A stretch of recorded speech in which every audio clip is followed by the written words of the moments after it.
એવું શું થઈ ગયું કે સવાર સવારમાં ધોવા પડ્યા થાંભળા? જોવો હું રોહિત ને રાહુલ ધોઈ રહ્યા છે થાંભળા.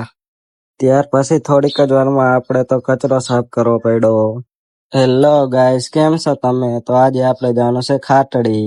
નીકળી ગયા રોહિત ની ગાડી લઈને આપણે તો ખાટડી બાજુ. હા ભાઈ કે મને લેતા જાવ ખાટડી. ભાઈબંધને ગાડીમાં બેસાડીને હાલતા થઈ ગયા આપણે ખાટડી બાજુ. પહોંચી ગયા સારા અને બેટરીને હમી કરવા મૂકી દીધી, કારણ કે એમાં કંઈક વાંધો હતો ને આ કાઢ્યો તો હા નતો ખાતો. થોડીક જ વારમાં બેટરીને સમી કરવા મૂકી દીધી અને નીકળી ગયા ખાટડી બાજુ.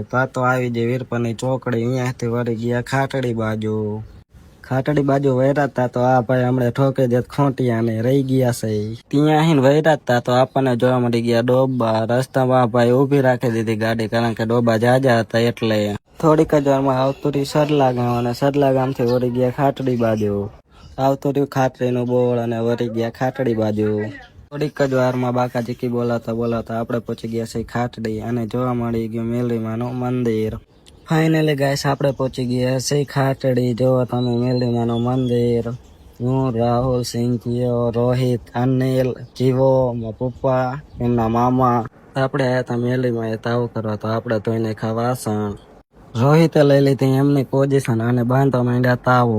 બ્લોગનો ભાગ 2 જલ્દી આવશે. ગમે તો લાઈક, શેર અને કોમેન્ટ કરતા જાય.